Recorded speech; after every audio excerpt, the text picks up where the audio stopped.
नमस्कार, आप सुन रहे हैं पत्रिका पॉडकास्ट। देश के स्वतंत्रता संग्राम में दो पड़ाव सबसे ज्यादा अहम है। पहला 1857 की क्रांति और दूसरा 1942 का भारत छोड़ो आंदोलन, जिसे अगस्त क्रांति के नाम से भी जाना जाता है।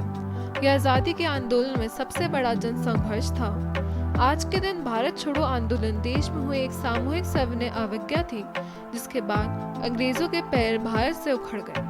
आज उन स्वतंत्रता सेनानियों को श्रद्धांजलि देकर मनाया जाता है जिन्होंने बगैर एक ही पल सोचे हंसते हंसते देश की आजादी के लिए अपनी जान दे दी।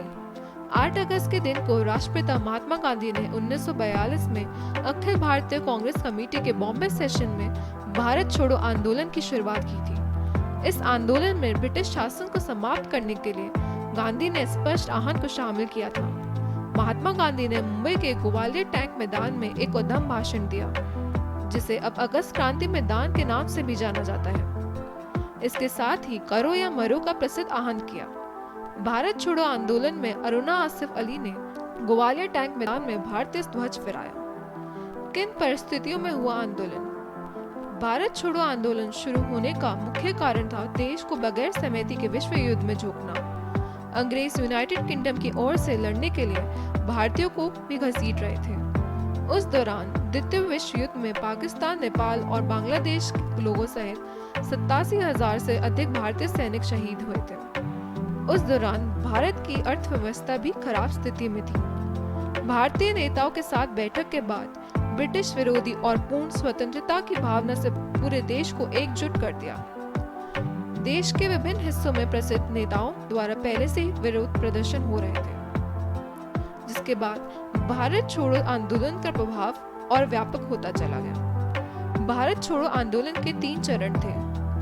पहले चरण में शहरी विरोध, हड़ताल और बहिष्कार शामिल था। दूसरे चरण में एक बड़ा किसान विरोध देखा गया, जिसमें ब्रिटिश राज के सभी रेलवे ट्रैक, स्टेशन, टेलीग्राफ तार और पोल और सरकारी भवनों को नष्ट कर दिया गया। अंतिम चरण में अलग अलग क्षेत्रों में समानांतर सरकारों का गठन देखा गया। क्रिप्स मिशन की अविफलता, जिसने भारत को डोमिनेशन स्टेटस की पेशकश की, आंदोलन के पीछे मुख्य कारक थे।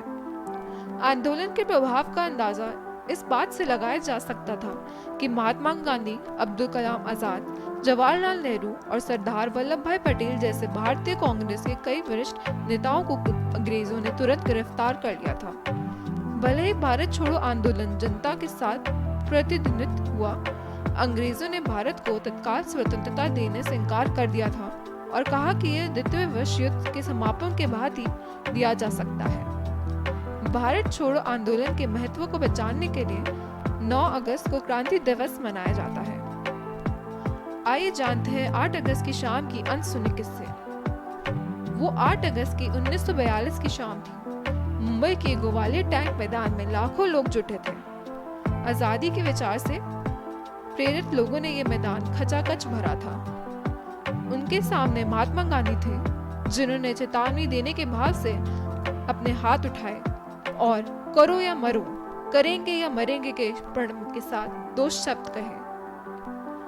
इसी से भारत के ब्रिटानी राज्य का अंतिम अध्ययन शुरू हुआ और वो नारा था भारत छोड़ो।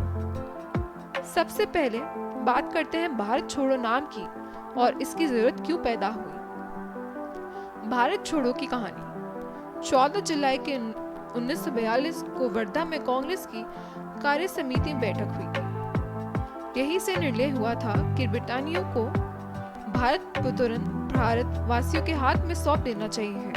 इसके बाद 1 महीने के भीतर ही यानी 7 अगस्त को मुंबई के कांग्रेस की कार्य समिति की बैठक हुई और 8 अगस्त को भारत छोड़ो का प्रस्ताव पारित कर दिया गया। ये बैठक शाम 6 बजे शुरू हुई थी और रात 10 बजे समाप्त हुई, जिसमें अंग्रेजों को दी जाने वाली अंतिम चेतावनी जोर से भरी हुई होनी चाहिए की चर्चा हुई थी। इसलिए महात्मा गांधी ने कई लोगों से सलाह की ताकि ऐसा नारा दिया जा सके जिसमें प्रतिबद्धता दिखे।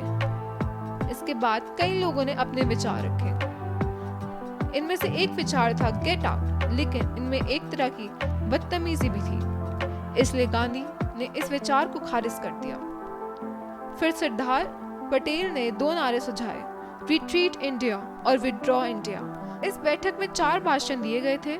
सबसे पहला भाषण कांग्रेस के अध्यक्ष मौलाना अब्दुल कलाम आजाद ने दिया।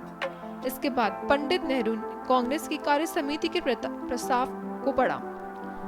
इसके बाद सरदार पटेल ने भाषण दिया और नेहरू के प्रस्ताव को मंजूरी दी। चौथे वक्ता थे महात्मा गांधी। महात्मा गांधी ने इस बैठक में कुल 3 भाषण दिए थे। इनमें से एक भाषण अंग्रेजी में था, जिसमें उन्होंने क्विट इंडिया का ऐतिहासिक नारा दिया।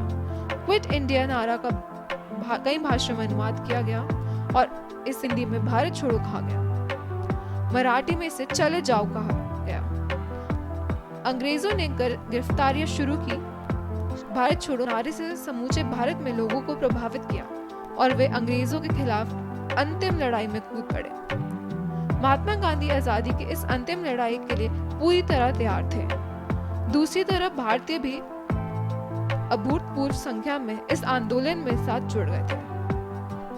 आंदोलन की तीव्रता को देखते हुए ब्रितानी सरकार ने आंदोलन के नेताओं और कार्यकर्ताओं को हिरासत में लेना शुरू कर दिया। सबसे पहले ग्वालियर टैंक मैदान में भाषण देने वाले 4 नेताओं को गिरफ्तार कर दिया गया। ये थे गांधी, नेहरू, पटेल और आजाद।